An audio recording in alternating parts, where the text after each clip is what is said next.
नमस्कार विद्यार्थी मित्रांनो, आपल्यासाठी एक आनंदाची बातमी आहे मित्रांनो. नगर परिषद भरती जी आहे त्या भरतीबद्दलचं एक नवीन अपडेट मिळालं होतं, ज्यामध्ये सेवा प्रवेश नियम जे आहेत ते जाहीर करण्यात आलेले. त्याला गो थ्रू केल्यानंतर बऱ्याचशा काही वेगवेगळे व्हिडिओज होते आणि त्या वेगवेगळ्या व्हिडिओचा अभ्यास केल्यानंतर जे आहे तर काही गोष्टी समोर आल्या, ज्यामध्ये ही किती सत्यता आहे, किती खोटं आहे, वास्तव आहे, या सगळ्या गोष्टींबद्दलची चर्चा केल्यानंतर एक गोष्ट लक्षात आली आणि असं वाटलं की विद्यार्थ्यांपर्यंत हे जाणं खूप जास्त महत्त्वाचं आहे. म्हणून मित्रांनो आज तुमच्यासाठी हा व्हिडिओ बनवतोय. शेवटपर्यंत नक्की बघा आणि ज्या लोकांना असं वाटतंय की फक्त टाइमपास करायचा आहे त्या लोकांनी आत्ताच इथून सोडून निघून गेलं तरी चालेल. मित्रांनो, आवर्जून जे सिन्सिअर कॅन्डिडेट असतील, ज्यांना असं वाटतंय की आयुष्यामध्ये काहीतरी करायचं आहे, या भरतीशी रिलेटेड आपल्याला काही माहिती असणं गरजेचं आहे, त्याच लोकांनी या व्हिडिओला शेवटपर्यंत बघावं. आता तर मी म्हटलं, समजा या भरतीबद्दल बऱ्याच दिवसांपासून आपण चर्चा ऐकतोय की ही भरती होणार आहे, आता होईल, नंतर होईल. पण मित्रांनो, जी प्रोसेस असते त्या प्रोसेसनुसार जर आपण बघितलं तर साधारण या प्रोसेसमध्ये जे आहे तर पहिल्यांदा सेवा प्रवेश नियम जे आहेत ते जाहीर करण्यात आलेले आहेत. मग काही जणांचं असं म्हणणं होतं की सेवा प्रवेश तर जाहीर केले, पण मग 2024चा जो जी आर आहे ऑगस्ट 2024 मधला, त्या जी आर नुसार असं काही सांगितलं जातंय किंवा ती जी भरती झाली होती त्या भरतीमधले जे वेटिंग लिस्ट वाले त्यांचं नेमकं काय होणार. तर मित्रांनो, त्यातल्या आणि ह्यामध्ये असलेल्या ज्या काही पद, त्यामध्ये असणारी जी पदं आहेत ती वेगवेगळी आहेत.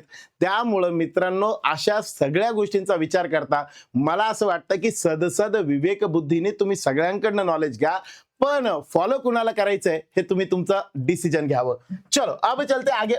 आता आपण यामध्ये सेवा प्रवेश नियम काय सांगतायत त्याबद्दलचे एक माहिती जी आहे ती आपण घेऊया. मागे आपण एक व्हिडिओ बनवला होता, नगर परिषद गट क आणि गट ड यामध्ये नेमके कोणते कोणते पद येतात याबद्दलचा आपण तो व्हिडिओ बनवला होता. आता आपण पुढच्या पार्टमध्ये जाऊ. परिपत्र दिनांक 23 फेब्रुवारी 2026 ला सेवा प्रवेश आदेश जो आहे तो करण्यात आलेला आहे. त्या पद भरतीचा रेफरन्स घेऊन, त्या पत्राचा रेफरन्स घेऊन याबद्दल आपण बोलतोय. परीक्षाच्या ज्या संस्था असणार आहे TCS आणि IBPS हीच कंपल्सरी बॉडी असणार आहे.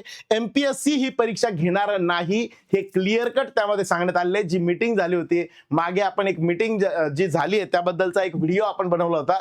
त्यानंतरच्या यामध्ये डिसिजन जे आहे TCS आणि IBPS जे आहेत ह्याच एक्झाम कंडक्टिंग बॉडीज राहतील. MPSC नसणार आहे. MPSC गट अ आणि ब यासाठी काम करेल. गट क मधलं कर निर्धारक हे जे पद आहे ते गट क जरी असलं तरी सुद्धा ते MPSC च्या माध्यमातून, वेगळ्या वॅकन्सीजच्या माध्यमातून त्याची भरती जी आहे ती केली जाईल. व्याप्ती महाराष्ट्रातील सर्व नगर परिषदा आणि नगर पंचायती यांचा जर आपण विचार केला तर यांच्यासाठीच्या ह्या जागा ज्या आहेत त्या असणार आहेत.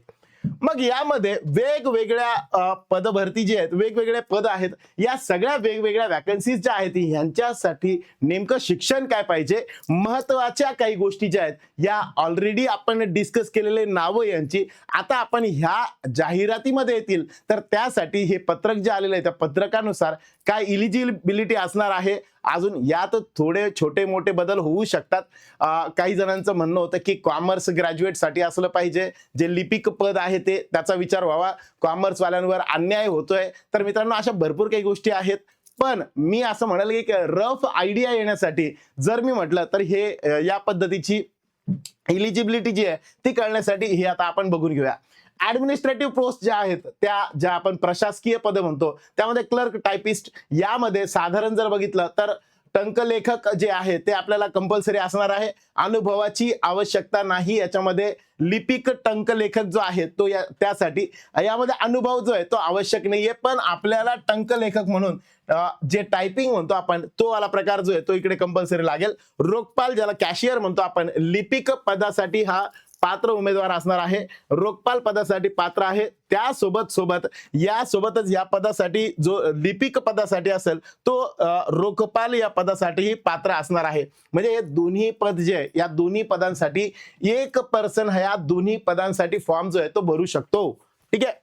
यामध्ये अनुभव जो आहे तो आवश्यक नाही, हे मी स्पेसिफिक मेन्शन केलेले आहे. याचं कारण आहे की काही जागा ज्या आहेत त्या जागांसाठी कंपल्सरी अनुभव जो आहे तो लागतो. 3 वर्षांचा अनुभव काही पदांसाठी जो आहे तो सांगण्यात आलेला आहे. आता येऊ आपण पुढे. तांत्रिक पद हे ऍडमिनिस्ट्रेटिव्ह मध्ये झाले. तांत्रिक पद म्हणजे टेक्निकल जे आहेत त्यामध्ये पहिला आहे तो पंप ऑपरेटर, दुसरा आहे तो वायरमन आणि तिसरा आहे तो फिटर म्हणजेच जोडारी. मग फिटर जो आहे या तिघांसाठी पण 10वी परीक्षा उत्तीर्ण असणं गरजेचं आहे. मग जर मी म्हटलं समजा पहिले जे सांगितलं कॉमर्सशी रिलेटेड किंवा जी पद आपण म्हटलं रोखपाल असेल किंवा लिपिक टंक क्लर्क टायपिस्ट असेल यांना ग्रॅज्युएशनच्या बेसवरती तुम्ही अप्लाय करू शकता. पुढे अजून याला डिटेलमध्ये एका चार्टमध्ये पण मी सांगितलेलं आहे. सध्या जर मी म्हटलं समजा तर या पदांसाठी मात्र 10वी पास असणं गरजेचं आहे. सोबत अनुभवाची गरज नाही म्हणजे फ्रेशर लोक पण अप्लाय करू शकतात. आणि इकडं जो फिटर आहे जोडारी 10वी उत्तीर्ण ITI असणं फिटरवाला आणि सोबत 3 वर्षांचा अनुभव जो आहे तो त्याला कंपल्सरी आहे. तुम्ही जर फिटर म्हणून याला अप्लाय करणार असाल तर अशा केससाठी तुम्हाला काय असणार आहे 3 वर्षांचा अनुभव जो आहे तो कंपल्सरी असणार आहे. हे एक मोठी प्रायमरी ज्याला म्हणतो आपण प्रायमरी लेव्हलचं जे आहे ते या पद्धतीचं पत्रकामध्ये सांगण्यात आलेलं आहे. आता अजून विशेष तांत्रिक पद स्पेशलाइज्ड टेक्निकल जे काही पद आहे पोस्ट आहेत त्या कोणत्या आहेत यामध्ये अनुरेखक ट्रेसर ज्याला म्हटलं जातं यामध्ये कंपल्सरी 12वी उत्तीर्ण किंवा ITI आणि डिप्लोमा सुद्धा याच्यामध्ये तुम्हाला चालतो. पण डिप्लोमा सोबत ऑटोकॅड कोर्स जो आहे तो तुम्हाला या ठिकाणी कंपल्सरी आहे. ऑटोकॅड हा कोर्स तुमचा कंप्लीट असेल प्रॉपरली कंप्लीट केलेला असेल तर आणि तर त्याचं सर्टिफिकेट तुमच्याकडे असेल तर तुम्हाला ट्रेसर या पोस्टला अप्लाय करता येणार आहे. यासाठी ITI प्लस डिप्लोमा होल्डर्स जे आहेत ते सुद्धा अप्लाय करू शकतात. दुसरं आहे बघा गाळणी चालक किंवा प्रयोगशाळा सहाय्यक ज्याला म्हटलं जातं. ठीक आहे, मग यांची निवड जी आहे ही 100% सरळ सेवेच्या माध्यमातून होणार आहे. गाळणी चालक शिक्षक जो आहे त्याच्यासाठी BSc केमिस्ट्री असणं कंपल्सरी आहे आणि प्रयोगशाळा सहाय्यक शिक्षण जे आहे BSc chemistry plus DMLT diploma in lab technician हा जरी असेल तरी पण तुम्ही अप्लाय करू शकता. सो ओव्हरऑल जर मी म्हटलं समजा या दोघांसाठी पण दोघांना जर अप्लाय करायचं असेल तर यासाठी तुमचं BSc केमिस्ट्री असणं गरजेचं आहे. सोबत जर BSc केमिस्ट्री असून DMLT पण असेल तर मग सहाय्यक म्हणून तुम्ही या ठिकाणी जे आहे तर सहाय्यक म्हणून अप्लाय करू शकता. ठीक आहे, जर मी म्हटलं समजा तुम्ही केमिस्ट्री प्लस DMLT आहेत तर तुम्ही दोन्ही पोस्टला अप्लाय करू शकता. पण जर फक्त BSc असाल तर अशा केसमध्ये गाळणी चालक जे आहे त्याला तुम्ही अप्लाय करू शकता. अशा 2 पोस्ट या ठिकाणी स्पेशलाइज्ड ज्याला म्हणतो आपण टेक्निकल तर त्यामध्ये ह्या कन्सिडर केल्या जाऊ शकतात. आता येतो सगळ्यात महत्वाचा मुद्दा ऍग्रिकॉस कृषी जे आहेत त्यांच्याशी रिलेटेड कृषी सेवक वगैरे म्हणतो आपण त्या टाइप मध्ये कृषीशी रिलेटेड उद्यान पर्यवेक्षक आणि काही ठिकाणी याला कृषी सेवक अर्बन असं म्हणून सुद्धा कन्सिडर केलं जातं. उद्यान पर्यवेक्षक गार्डन सुपरवायझर म्हणतात. BSc हॉर्टिकल्चर असेल किंवा BSc ऍग्रिकल्चर असेल तरी पण तुम्ही याला अप्लाय करू शकता. 3 वर्ष कामाचा अनुभव असणं कंपल्सरी आहे आवश्यक आहे. म्हणजे इथं एक्सपिरियन्स जो आहे ऍग्रीसाठी कंपल्सरी आहे. मग सर एक्सपिरियन्स हा नेमका कुठला असला पाहिजे. कोणती पण एखादी शासन मान्य संस्था किंवा प्रायव्हेट संस्था असेल त्या संस्थेचं 3 वर्षाचं तुमचं सर्टिफिकेट असणं तुमच्याकडे गरजेचं आहे. पण सर मी आत्ताच मागच्या वर्षीच ऍग्रिकल्चरल ग्रॅज्युएट झालेलो आहे मग मी अगोदरचं 12वी नंतर 3 वर्ष जॉब केला होता त्याचं सर्टिफिकेट आणलं तर चालेल का. बिलकुल नाही चालणार. तुमचं ग्रॅज्युएशन संपल्यानंतरचे 3 वर्ष आणि त्या 3 वर्षांचा अनुभव जो आहे तो इथं ग्राह्य धरला जाईल. ठीक आहे, सो या पद्धतीने ऍग्रिकल्चरल साठी सोबत मी म्हटलं ग्रंथालय विभाग लायब्ररी ज्याला म्हणतो आपण यासाठी ग्रंथपाल असं एक पद आणि दुसरं सहाय्यक ग्रंथपाल असे 2 वेगवेगळे पद या ठिकाणी आहेत. एक आहे लायब्ररियन आणि दुसरा आहे सहाय्यक ग्रंथपाल. यामध्ये तुम्हाला बिलीप जे म्हणतो आपण म्हणजेच बॅचलर ऑफ लायब्ररी यासाठी ग्रंथालय शास्त्र याची पदवी प्लस 3 वर्षांचा अनुभव असणं आवश्यक आहे. प्रायव्हेट संस्था किंवा गव्हर्नमेंट संस्था दोन्हीपैकी कोणती पण एक संस्था असेल तरी चालेल. सहाय्यक ग्रंथपाल हा म्हणजे असतो असिस्टंट लायब्ररियन आहे.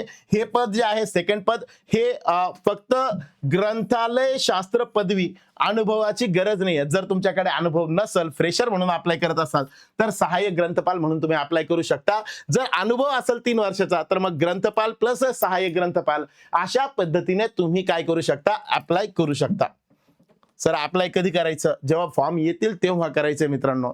आता एक सांगतोय जस्ट आपण कोणत्या ठिकाणी व्यवस्थित बसतो ते एकदा समजून घ्या. या प्रत्येक पोस्टसाठी वेगळे व्हिडिओ जे आहेत ते अवेलेबल होतीलच. वाहन चालक आणि अग्निशमन सेवा यावर्षी एक गोष्ट नेहमी लक्षात ठेवा. या वर्षी याच्याशी रिलेटेड खूप सारे वॅकन्सीज आहे.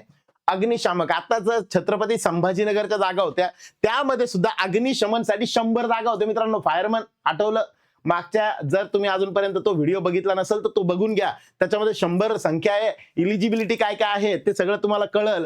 लवकर जा आणि एकदा तो व्हिडिओ बघून घ्या. मी ह्या कॅप्शन मध्ये डिस्क्रिप्शन मध्ये त्याची लिंक देऊन टाकतो. अग्निशमन सेवा जी आहे त्याच्याशी रिलेटेड सुद्धा, फायरमन ज्याला म्हणतात त्याच्याशी रिलेटेड सुद्धा वॅकन्सीज यामध्ये असणार आहेत.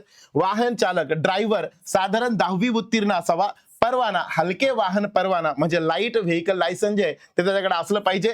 आणि 3 वर्षांचा गव्हर्नमेंट किंवा प्रायव्हेट अनुभव जो आहे तो असणं कंपल्सरी आहे.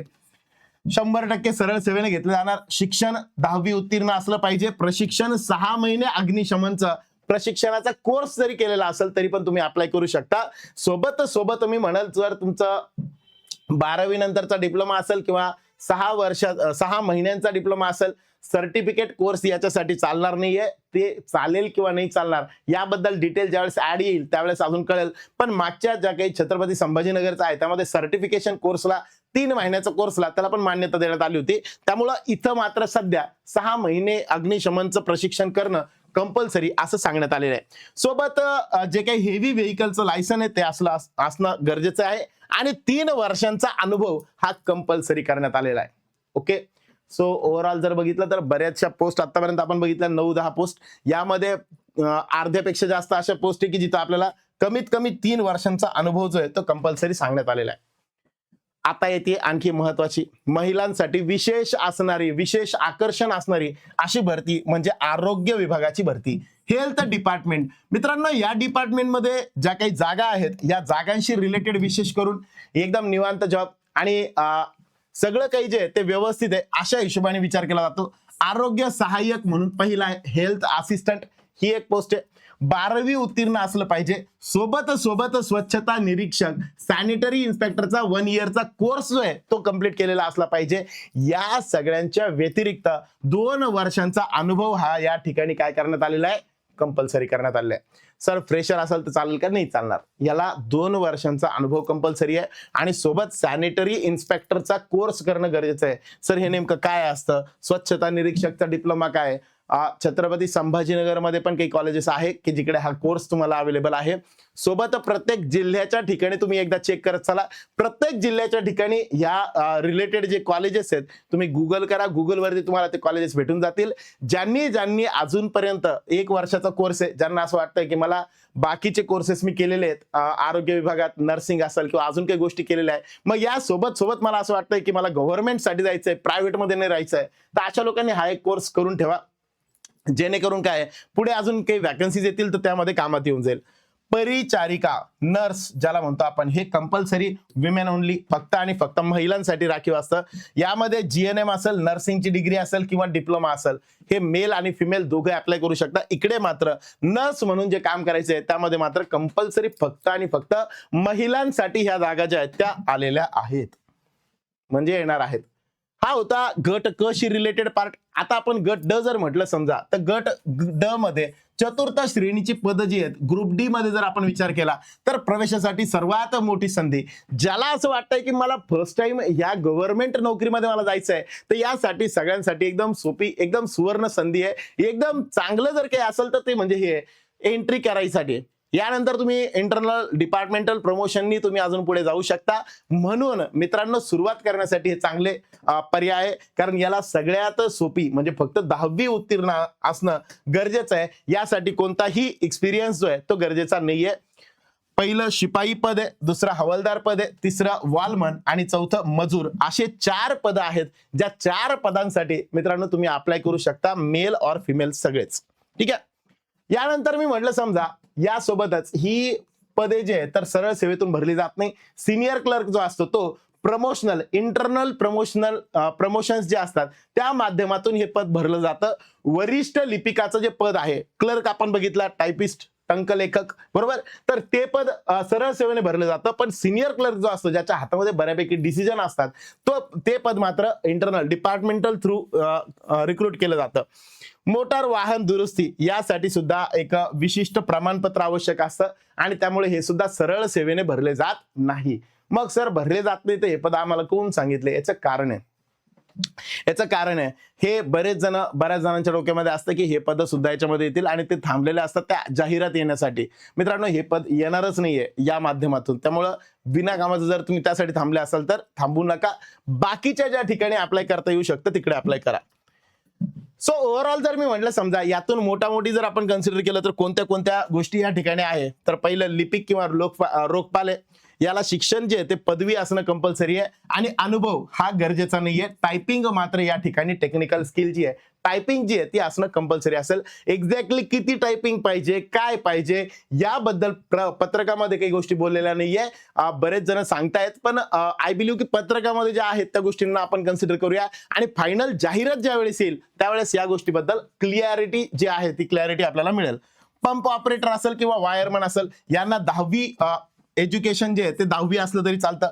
बघा, जर तुमची 10वी परीक्षा पास झालेले असाल तर अशा केसमध्ये तुम्ही या सगळ्या पोस्टसाठी शिपाई, त्यानंतर ते आपण 4 जे म्हटलं ते सगळेच्या सगळे, त्यानंतर आरोग्य सहाय्यक सोडून जोडारी असेल म्हणजे फिटर, वायरमन, पंप ऑपरेटर, अग्निशमन ह्यांच्याशी रिलेटेड जे आहे तर तुम्ही अप्लाय करू शकता. पण 10वी आणि एक्सपिरियन्स नसेल तर इथे तुम्हाला अप्लाय करता येईल आणि इथे अप्लाय करता येईल. 10वी आहे आणि एक्सपिरियन्स आहे रिलेटिव्ह फील्ड मधला, तर अशा केसमध्ये तुम्ही फिटर असेल किंवा अग्निशमन असेल यांना अप्लाय करू शकता. अग्निशमनसाठी फायरचा कोर्स करणं आणि लायसन्स या दोन्ही गोष्टी, हेवी व्हेकलचं लायसन्स जे आहे ते असणं गरजेचं आहे. स्वच्छता निरीक्षक जे आहे त्यासाठी साधारण आरोग्य सहाय्यक ज्याला म्हणतो आपण, स्वच्छता निरीक्षकाचा 1 वर्षाचा कोर्स जो आहे, डिप्लोमा जो आहे तो कंप्लीट करणं गरजेचं आहे आणि त्या डिप्लोमा नंतर 2 वर्षांचा एक्सपिरियन्स तुम्हाला कंपल्सरी आहे. जर मी म्हटलं लिपिक पदासाठी या पद्धतीने सगळेच्या सगळे पद जे आहेत, एक रफली जर मी कॅल्क्युलेट केलं मोठी तर या पद्धतीने एक कामाचे जास्त वॅकन्सीज असणारे.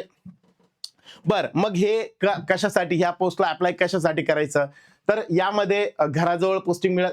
नेमके फायदे काय? घराजवळ पोस्टिंग असेल, तुमच्या जिल्ह्यातील नगर परिषद किंवा नगरपंचायत मध्ये नोकरीची संधी सगळ्यात चांगलं, जवळच्या जवळ आहे. स्थिरता आहे, सरकारी नोकरी आहे, गव्हर्नमेंट सर्व्हिस आहे, त्यामुळे ताण नाही आहे, बिलकुल ताण नाही.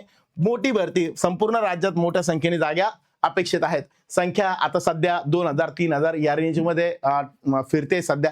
पण एक्झॅक्टली जाहिरात आल्यावर मी असं म्हणतो की आय बिलीव्ह, माझ्याकडे काही फॅक्ट आणि ट्रूथ असं काही नव्हतं की ज्याच्या बेसवरती मी काही क्लेम करावं. बऱ्याच जणांनी ते रिक्त जागा ज्या आहेत त्यांची माहिती सांगितली. आपण पण रिक्त जागांची माहिती मागच्या व्हिडिओमध्ये सांगितली होती. बट आय बिलीव्ह की जाहिरात येऊ द्या, एक्झॅक्टली आकडा किती येतो आपल्याला त्यामध्ये कळेल. बिना कामाच्या बाकीच्या गोष्टी नको, चालेल. आणि या पद्धतीने जाहिरात लवकरच येईल, त्यामुळे आपले डॉक्युमेंट्स जेवढे असतील, मग डॉक्युमेंट्स काय काय लागतात काय नाही ते जाहिरात आल्यानंतर त्याचे प्रत्येकाचे व्हिडिओ वेगवेगळे बनतील. पण सध्या मात्र मी म्हणाल की कामापुरते जे आहेत, तुमचं नाव असेल, तुमचे ग्रॅज्युएशनचे मार्क असतील, 10वी 12वी, तुम्ही जो डिप्लोमा लागतोय तो डिप्लोमा, ज्यांनी अजून केलेला नसेल त्यांनी तो करून ठेवा. 2 महिन्याचा 4 महिन्याचा डिप्लोमा जो असेल, जर समजा गरजेचा असेल इथं, तर तो कम्प्लीट करायचा बाकी आहे, अर्ध सोडून दिलं होतं तर ते कम्प्लीट करून घ्या. म्हणजे जसं की समजा ऍडमिशन घेतलं पण पुढे काही एक्झाम दिली नाही, एक दिली एक बाकी आहे, दुसऱ्या एक्झामला पण पुढे लगेच अपियर होऊन जा आणि ती एक्झाम देऊन टाका. जर चान्स असेल, जर भरती थोडीशी लांबली, जे की आपल्याला माहिती आहे बऱ्याचदा होतं, जर लांबलीच तर हे कामात तुम्हाला येऊन जाईल, तुम्ही पण त्याला एलिजिबल होऊ शकता एक्सपिरियन्स नसेल तर. ओके, सो ही सगळी माहिती होती. माहिती तुम्हाला कशी वाटली, काय वाटली हे नक्की कळवा, कमेंट मध्ये सांगा. आणि तुम्हाला अजून कोणत्या टाईपचे व्हिडिओ पाहिजे त्याबद्दल सुद्धा सांगा. पुढच्या तयारीसाठी काय काय करावं, फक्त डॉक्युमेंट्स रेडी ठेवा. TCS आणि IBPS चा पॅटर्न जो आहे तो पॅटर्न समजून घ्या. याबद्दल मी पुढे अजून एक व्हिडिओ बनवल. अभ्यासाला सुरुवात करा. मी असं म्हणाल की युट्यूब वरती जायचं आणि वेगवेगळे व्हिडिओ पाहत बसायचे बिलकुल पाहू नका. शांततेत मी म्हणाल, हे व्हिडिओ बघून अजून आपल्याला कन्फ्युजन होतं, एक्झॅक्टली भरती होईल का नाही होईल, ह्याच्या टेन्शन मध्ये तुमचा अभ्यास मागे पडून जाईल. अभ्यासाला लागा. ही भरती नाही तर कोणती ना कोणती तर भरती येणारच आहे, भरती चालू राहील. तुमचा अभ्यास होणं महत्वाचं आहे, तो अभ्यास तुम्ही कंटिन्यू करत राहा. कोणत्या ना कोणत्या भरतीमध्ये ते कामात येणारच आहे ना. पण विचार करत बसले, ही भरती येईन का, ती भरती येईन का, नक्की होईल का नाही होणार, आता जर एवढे लोक म्हणतायत समजा, तर मग काहीतरी तथ्य असेल ना. तर त्यामुळं हा एक विचार ठेवा, हा विचार करा आणि अभ्यासाला लागा. त्यानंतर जाहिरात आल्यानंतर सर्वात आधी तुम्हाला जर अपडेट पाहिजे असेल तर चॅनलला नवीन असाल तर चॅनलला सबस्क्राईब करून ठेवा. व्हिडिओला आवडला असेल, खरंच आवडलं तर करा, जर आवडलं नसेल तर लाईक करू नका. जेन्युइन जर तुम्हाला वाटलं की कंटेंट खूप चांगलं आहे, सगळे बाकीचे व्हिडिओ बघण्याची गरज नाही, इथंच एका ठिकाणी दी बेस्ट व्हिडिओ भेटताय, मग अशा केसमध्ये या चॅनलला सबस्क्राईब करून ठेवा. बिना कामाचं आवडत नाही तरी पण बळजबरीने सबस्क्राईब करा असं मी म्हणणार नाही. तुम्हाला खरंच आवडलं असेल, जेन्युइन इन्फॉर्मेशन वाटली असेल, याच्यामध्ये खूप सारी मेहनत केलेली आहे हे जर तुम्हाला वाटत असेल तर आणि तरच ह्या चॅनलला सबस्क्राईब करून ठेवा. चालेल. थँक्यू. धन्यवाद मित्रांनो. धन्यवाद. जरा वेगळ्या फॉन्टमध्ये लिहिलंय. चलो, thank you very much. Good day to all of you. All the best.